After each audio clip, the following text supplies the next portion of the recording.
All right, let's get right into it. Kansas City is gearing up for a truly massive World Cup with 6 matches, including a huge quarterfinal.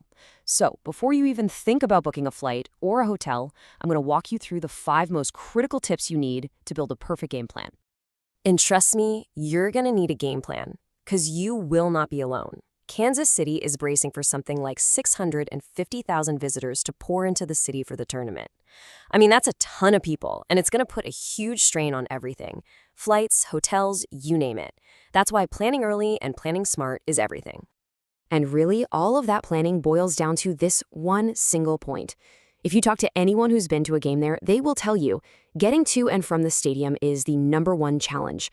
The whole complex is basically an island in a sea of parking lots, which means historically legendary traffic jams. But don't you worry, that's the exact problem we are going to solve for you today.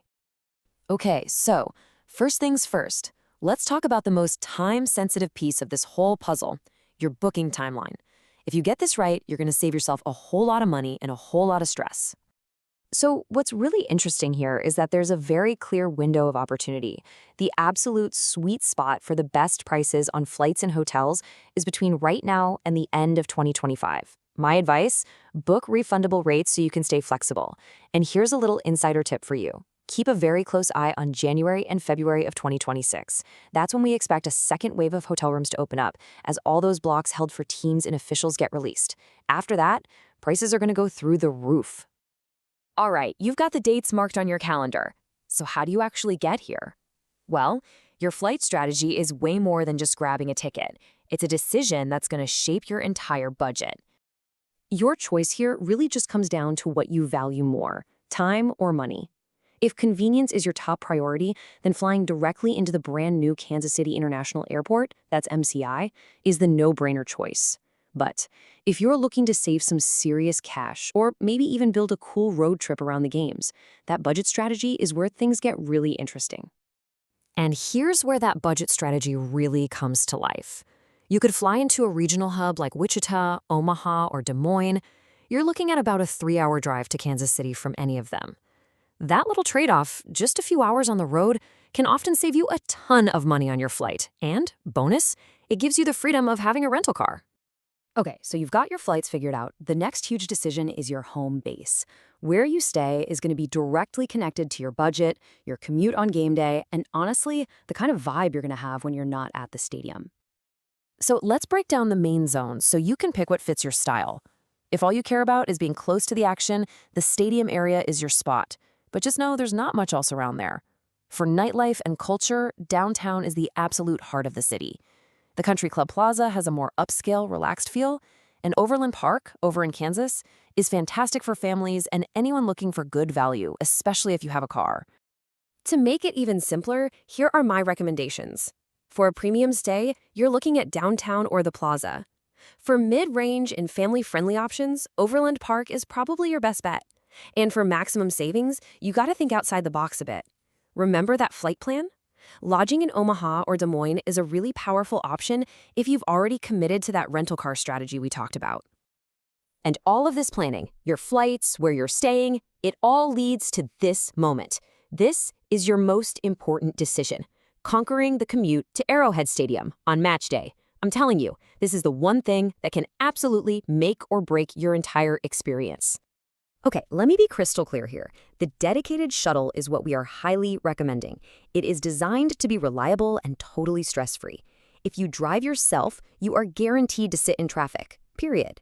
And rideshares, they are notorious for insane surge pricing and just agonizingly long waits after the match ends. And look, this isn't just wishful thinking. The KC 2026 host committee is taking this incredibly seriously. They have already secured a fleet of 200 buses, which makes them one of the very first host cities to lock in this crucial piece of their transport plan. That tells you they are serious about making this shuttle system work. Now for a critical warning, you need to hear this. I repeat, do not plan on using the standard Kansas City public transit to get to the stadium. Neither the local bus system nor the downtown streetcar will get you there. It's a really common mistake that visitors make, and I need you to avoid it. Now, if for some reason you do have to use a rideshare after a match, here's a pro tip from the locals. We call it the walk-away strategy. Instead of waiting in that chaotic pickup zone, just start walking. Walk a mile, maybe 2, away from the complex. By the time you call for your ride, you will have bypassed the worst of the gridlock, and you'll end up saving time, money, and a massive headache. Okay, we've covered the big three: your booking window, your flights, and your lodging. So for our last point, let's run through a quick checklist to make sure all that careful planning comes together perfectly for a smooth trip.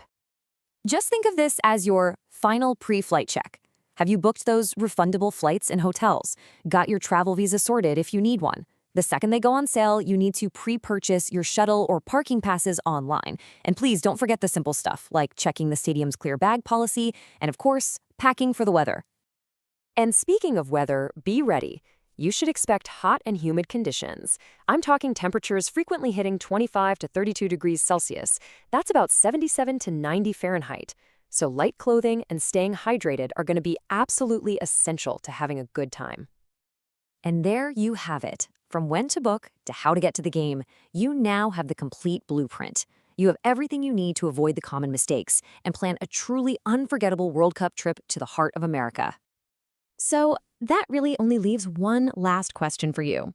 Now that you've got the game plan, what is your perfect match day going to look like? To stay on top of all the official updates as we get closer to the tournament, your best bet is to head straight to the official Kansas City Host City website. You'll find everything you need right there.